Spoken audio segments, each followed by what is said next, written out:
I had been back in the fortress for 3 days before he looked at me, and even then he did not see me. I was carrying a tray. That was the first thing I had to learn again, after the glamour took. How to hold a tray with a baby on my hip and not let the ale slosh, and not let the baby fuss, and not let my voice slip when one of the warriors at the lower table asked me where I was from. "The Hollows," I told them. "North Road. My husband died in the winter sickness." They did not press. Widows with babies were common enough in the lower hall, and the glamour had made me plain in a way that even I did not recognise when I caught my reflection in the kettles. Dark hair turned dun, the line of my jaw softened, the green of my eyes muddied to brown. I looked like nothing. I looked like a woman a king would walk past 100 times without noting. That had been the bargain. I had taken it. I had chosen this. The salt of the glamour on my tongue, the weight of my son slung against my ribs, the long road back to the fortress that had been my home, and was now a place I had to enter through the kitchens. I had chosen it because the alternative was Astrid Voss putting another goblet to my mouth, and this time finishing the work. I was 22 years old, by pack reckoning a woman grown twice over, and I had been the Alpha King's mate for 1 summer. He had not recognised me yet. He did, on the 3rd night, finally look up from his cup when I passed his table. A flick of the eyes, dark and surface deep, and his wolf made a sound under his breath that he did not seem to know he had made. A small, low sound. Not a growl, something nearer to a held breath. I kept walking. I did not turn around. Behind me, the great hall went on with its noise, the warriors arguing, the hounds working at bones under the long tables, the fire crackling in the open hearth, and the Alpha King of the Iron Territories sat on his wolf throne and did not look up again. But he had heard me. His wolf had. I went to the alcove behind the wine racks and stood with my back to the stones and breathed until the shake in my hands went still. My son made a soft noise against my collarbone, and I shifted him without looking, the way I had been doing for 9 months now, without looking because my hands had memorised him before my eyes had stopped being afraid. His name was Bran. I had named him in the cottage at the edge of the hollows, by myself, with no witness and no Luna's silver bowl. He had Roderick's gold eyes. The glamour had not been able to touch that, because the glamour was bound to me, not to him. And so my son walked through the lower hall of his father's court with the eyes of the wolf throne, and no one had thought to look. I had counted on that. I had also counted on something else. I had counted on my voice. The witch in the hollow had warned me. "Everything else can be hidden," she had said. "But a man who has loved a woman knows her voice the way a wolf knows his own name. If you speak in his hearing, the glamour will hold only until his wolf decides it will not." So I did not speak in his hearing. For 3 days I did not. On the 4th day, the boy slipped in the upper corridor, and the tray went, and I caught it with one hand, and Bran with the other, and said, low and without thinking, "Easy, love." Not to the Alpha King, to my son. But the corridor carried, and the Alpha King was on the other side of the wall in the council chamber, with the door propped open for the wind, and I heard the scrape of a chair so violent that one of the council startled and asked his pardon. And I knew, then, with the cold certainty of a woman who has been waiting for a wolf to find her, that I had 3 minutes at most before he came into the corridor. I did not run. I picked up the cups, I straightened my apron, I shifted Bran higher on my hip, and I walked, calmly, toward the kitchen stair. I did not make it to the stair. He came out of the council chamber, with his shoulders set wrong, and his hands in fists, and his eyes, gold eyes, the same as my son's, which my son did not yet have the wit to understand mattered, moving over the corridor with a hunger so naked I almost looked away out of pity. Then he saw me. He saw a kitchen woman with a child, and his face did the thing his face had been doing for 9 months, the thing I had heard whispered about from every corner of the lower hall, the small contraction at the temple, the half a breath taken and abandoned, the eyes going dead again. He turned to walk past me. His wolf did not. His wolf stopped 3 paces from me and went still in a way I have never seen a wolf go still. Not threat still, not hunt still, listening still, waiting still, the way a dog waits at a door for a step he knows. The Alpha King stopped also, because his wolf had stopped, and his eyes came back to me, confused. "Have we met?" he said. His voice was rougher than I remembered. He had not slept enough, for 9 months by the look of him. "No, my lord," I said. I kept it light. I kept it hollow-accented. I kept my eyes on the stones of the floor, because the witch had warned me about eye contact too, and because I did not trust my own face. He did not move. His wolf did not move. "Your name," he said. "Mira, my lord," I said. It was close enough to my own name that I would answer to it without flinching, and far enough that it would not catch in his ear. "Of the hollow, kitchen." "Mira." He said it the way a man says a word he is testing for fit. I felt it in my throat. I felt his wolf, somewhere under the surface of him, lift its head. "My lord," I said, "the tray." I lifted the tray slightly, a small gesture, a working woman's apology for occupying a king's corridor. He stepped aside. He did not stop watching me as I passed, and his wolf walked the length of the corridor at his heel and did not look away from me.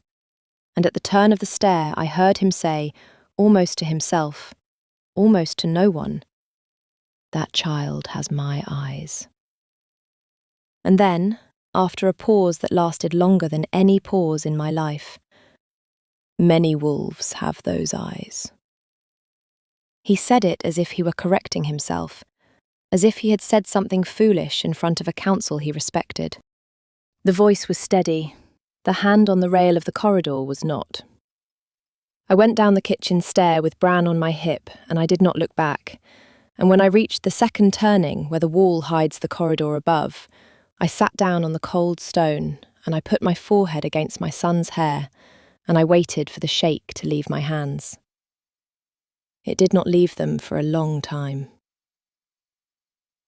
The thing I had not expected in all the planning was that he had built a chair for me. I learned it in the lower hall on the 5th night, when one of the older kitchen women told the story over the bread.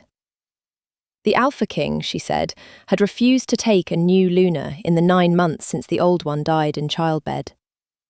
The advisors had brought him 3 women of suitable houses, and he had turned them away without rising from his throne. And at the long table, where the Luna's seat ought to have been removed and the bench restored, the chair still stood. Carved high-back oak, the wolf and moon at its crest, set untouched beside the throne. He took his meals beside an empty chair every night. He spoke to it sometimes, the older woman said.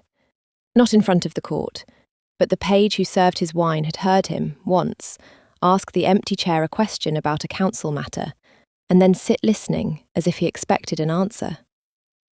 The kitchen woman crossed herself and said it was grief, and grief in an alpha was a kind of madness, and the pack was waiting for him to come back from it. I did not eat that night. I sat in the alcove with Bran asleep in my lap, and I did not eat, and I did not weep. Because if I wept, the glamour would lift, and the witch had said, "Not until you are ready," and I was not ready yet. He thought I had died in childbed. I had known that. Astrid Voss had wanted me to know it, before she put the cup to my mouth. They will tell him you and the child are both dead, she had said, and the king will mourn, and the king will be more powerful for the mourning. And in a year, he will look at me and see a woman who has waited. You will live the rest of your life in the hollow, kitchen woman, and you will not say a word, because the moment you do, my brother in the council will come for the child. I had nodded. I had drunk what she gave me, which she had not known was not the cup she thought she was giving me, because the night cook had loved me, and the night cook had switched the bottles, and the next morning I had been on the road north, with my belly full of my son, and a glamour charm folded into the hem of my cloak. I had assumed he would grieve. I had not assumed he would build me a chair. I sat in the alcove and I looked at the wall and I thought, he is sitting at his table right now, talking to the place where I should be sitting. And I thought, very quietly, because thinking it any louder would have undone me, he loves me. I had not known. I had hoped. I had been his mate for one summer, and I had been 21 years old, and he had been a king who did not say things, and I had hoped, and I had not known. I knew now. I want to ask you something, if you have stayed with me this far. I want to ask you what you would have done. If you have ever loved someone who did not say it, and then you went away, and then you came back, and you found out, by accident, by kitchen gossip, that the silence had not been the absence of love, but the shape of it. Tell me in the comments. I'm still working it out. If her side of the story is the one you came here for, stay with me. What happens next is the part I'm still not sure I survived. I made a decision in the alcove that night. I made it without crying, because if I cried, the glamour would lift, and I was not ready yet for what came after the lifting. I decided I would speak to him. Not to reveal myself, not yet. The witch had said the glamour would hold only until his wolf decided otherwise, and his wolf had decided otherwise the moment I said, easy, love in the upper corridor. And so I had perhaps days, perhaps less, before he came looking for me with the question already half answered in his own throat. Before that happened, I needed to know one thing. I needed to know what he would do if he found me. I needed to know whether he would believe me, because I had no proof. Astrid Voss had been clever. The night cook was dead by now. Winter sickness, the same lie I had used about the husband I never had. The bottles were gone. The midwife who had taken Bran out of me in the hollow had no standing in this court. I had a child with the Alpha King's eyes, and a glamour the king's own witches would unravel, and a story that sounded, even to me, like the kind of story a kitchen woman with ambition might invent. If he looked at me when I told him, and his eyes went hard, I would lose Bran by sundown. So I needed to know him again first. The man, not the legend. The grief, not the throne. I needed to see him in a room where he did not know I was watching. I went to the library. It was the third bell after midnight, and the library was empty except for him. He was there because, of course he was there. The kitchen woman had told me 3 days ago that the king did not sleep, that he walked the library after the council retired and the candles guttered low, and that no one was permitted in the library after the third bell except the king. I went anyway. I left Bran asleep in the kitchen alcove with the night cook's daughter, who was not the night cook, but who had her grandmother's eyes and her grandmother's mouth, and who I had decided to trust on instinct, which was the only currency I had left. I went up the back stair barefoot. I went in the eastern door, which the librarians forgot to lock because they were old men and the king did not punish them for it. I went down the long aisle of histories and I stopped at the second pillar where the shelf met the alcove, and I stood in the shadow there and I watched him. He was at his table at the far end, a single candle, a stack of parchment. He was writing. He was writing the way a man writes when he has been writing the same letter every night for 9 months and has stopped expecting anyone to read it. I stood in the shadow at the second pillar and I watched my husband write a letter to me. I could not see the words. I did not need to. I could see his hand. I could see the way he stopped, sometimes, and set the quill down very carefully and put his face into his palms, and then picked the quill up again and kept writing. I could see the stack at his elbow. It was high. It was many months high. I had thought I knew what I had come here for. I had been wrong. A long time passed. I do not know how long. The candle burned down a finger's length, and then another, and at some point he set the quill down and did not pick it up again. And he reached across the table and pulled the stack of letters toward him. And he did the thing I had not been ready to see. He read one. He read one aloud, very quietly, to no one. He read it in the voice a man uses when he believes a woman is listening, and he has decided to speak to her anyway, even though he knows she is not. I caught only fragments. The south wing is finished, the way you wanted. Bjorn brought his daughter to court, and she has your laugh. I cannot find a word for what the chair does to me every night, but I have stopped looking for the word. I stood in the shadow at the second pillar, and I bit the inside of my own cheek until I tasted iron, because if I made a sound, the glamour would shake, and I was not ready yet. He folded the letter. He set it on top of the stack. He put one hand flat over the stack as if to hold it down, and then he said, into the candlelight, into the empty room, into the place where his wolf knew I was. Mira. He said it like a man who has just realised something he is not yet allowing himself to know. I did not breathe. He did not turn his head. He said, after a long moment, in the same quiet voice, I do not know why I said that name. He sat for a while longer. Then he stood. He took the stack of letters and he put them into the iron-banded chest at the end of the table, and he locked it with a key on a chain at his throat, and he walked out of the library through the western door without looking at the second pillar. He knew I was there. His wolf had known. He had let me go. The next day, Astrid Voss came down into the kitchens. She had never been in the kitchens. She came in the morning with 2 of her women in a riding cloak the colour of plum wine, and she stood in the doorway of the lower scullery, and she looked over the kitchen women the way a hawk looks over a field. I had bran on my hip. I had flour on my forearms. The glamour was holding, just, and I kept my eyes on the bowl I was kneading. You, she said. The new one. Hollow girl. I looked up. I did the bob a kitchen woman would do. My lady? Your child. She came across the kitchen. She did not look at me. She looked at Bran. She looked at Bran with the precise, calm attention of a woman counting coins, and her face did not change. And then her face did change.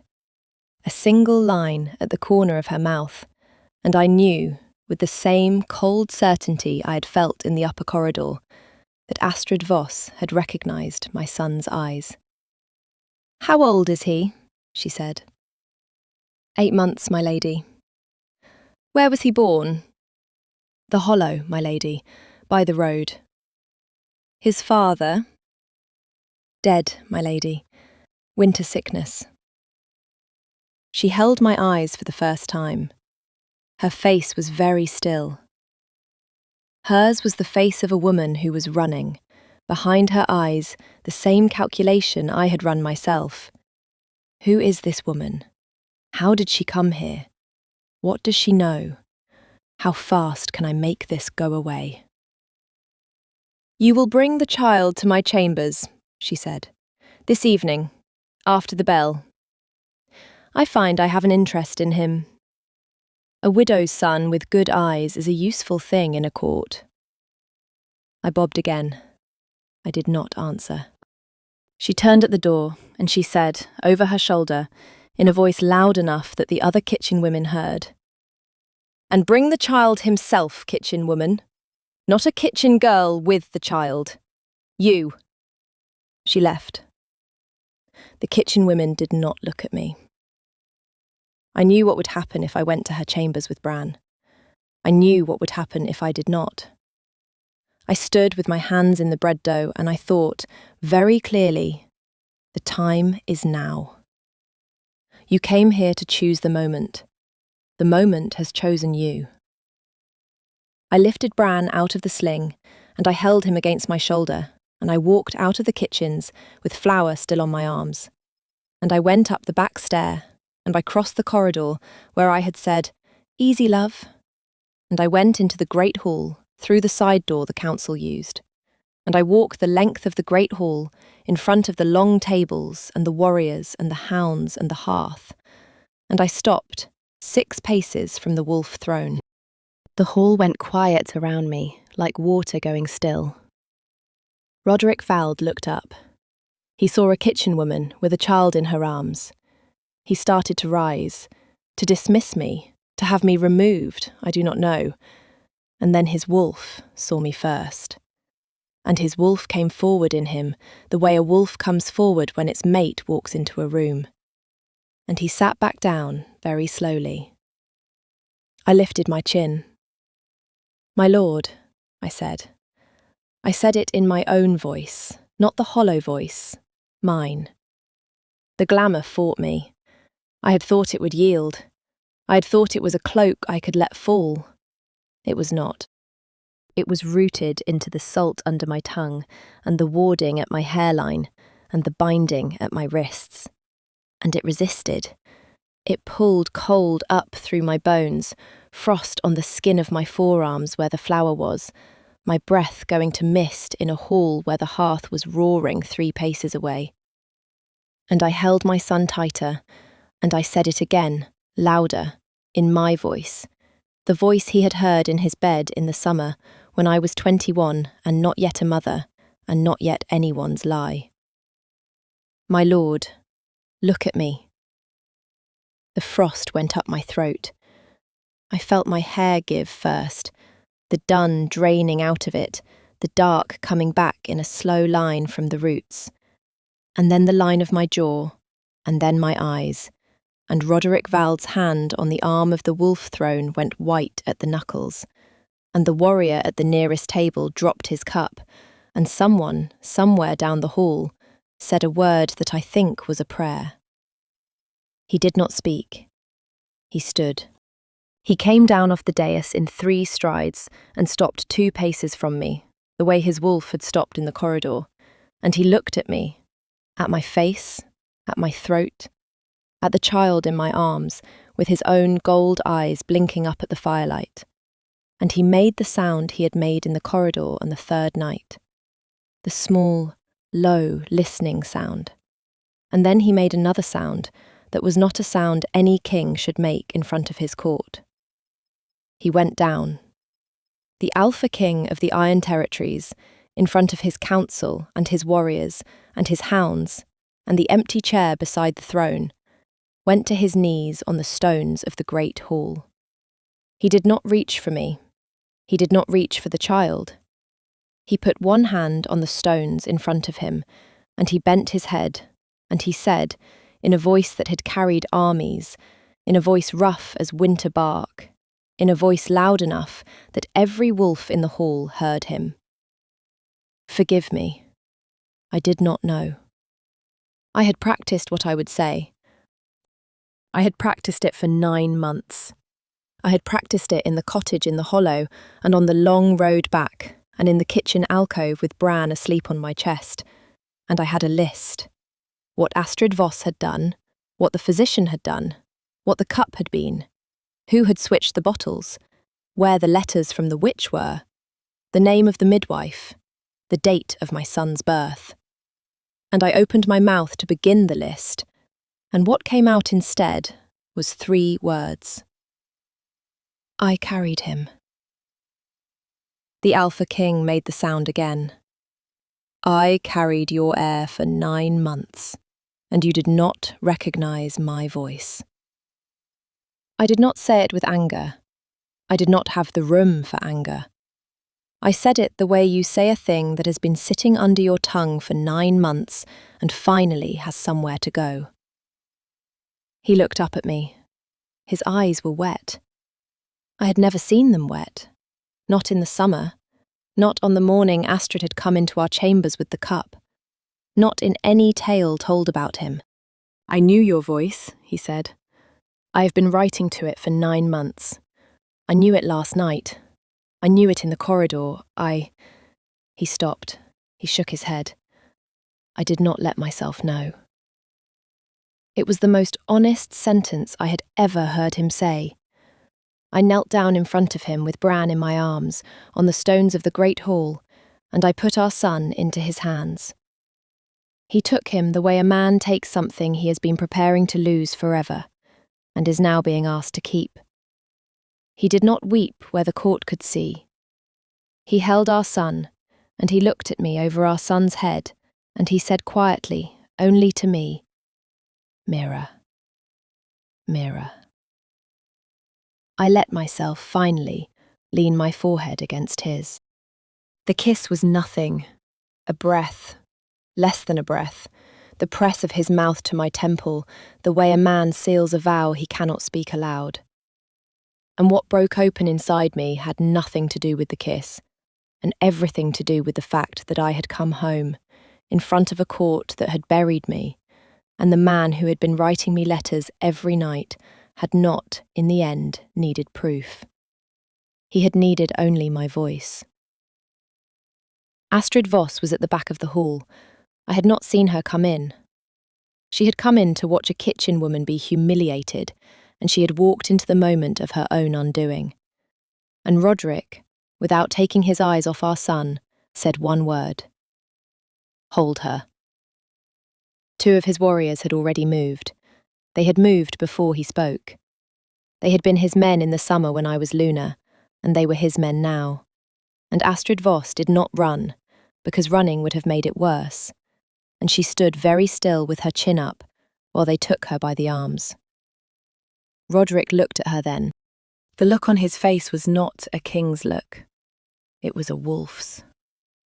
You will speak, he said, in the council chamber, in front of the High Witch, every word of what you did. You will name the physician. You will name your brother. You will name every hand that took coin from yours. And when you are finished, you will be sent north of the hollow, beyond the binding stones, and your name will be struck from the rolls of every house that ever sheltered you. And if any wolf of my pack ever speaks your name again in my hearing, I will take their tongue for it. She did not answer. There was nothing to answer. They took her out through the council door, and the hall stayed quiet for a long moment. And then a single warrior at the long table, Bjorn, who had been Roderick's second since they were boys, stood up and lifted his cup and said, in a voice that shook only at the very end, To the Luna and the Heir. The hall stood, the whole hall. I have never, in all my life, before or since, heard a sound like the sound of a great hall of wolves standing for me with their cups raised.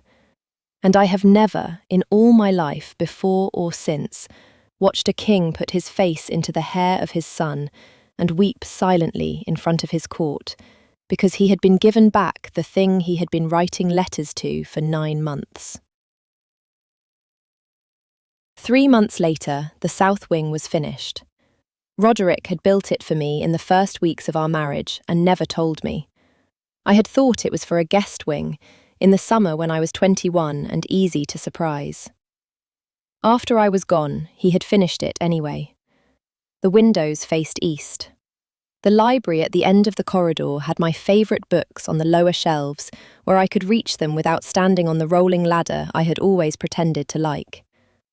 The chair at the long table was still there, the wolf and moon at the crest, the high back. He did not have it removed when I came home. He had it polished and he had it set, and on the first night I sat in it, he reached across, without looking, and put his hand on mine. And the court, which had been watching the empty chair for 9 months and was now watching the chair filled, let out a breath together that I do not think any of them noticed they were holding. Bran sleeps on my shoulder as I tell you this.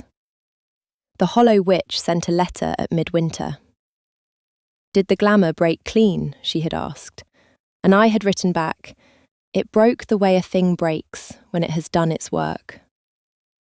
She had sent another letter a month later. Tell the child his mother was clever, she wrote. That is the only thing worth telling a son. I tell him. He does not understand yet. He will. Roderick does not write letters to an empty chair anymore. He writes them to me, in the south wing, on the nights when the council runs late and he comes in after I have gone to sleep. And he leaves them on the pillow next to mine, and I read them in the morning while the sun comes up over the east windows, and the chair beside the throne is no longer empty, and the man who did not say it in the summer when I was 21 has, in the end, learned to write it down. Tell me, did you see the chair before he did? Did you know what it meant when she walked into the hall and said, "Look at me"? Where are you listening from tonight? And what was the moment that made you stay? I want to know. I am still working out what the whole of it meant, and the comments are how I learn. If you want her side of the story, and there is more of it, there is always more of it, stay with me. Subscribe so the next one finds you. I will be here. I have a chair now. I am not getting up.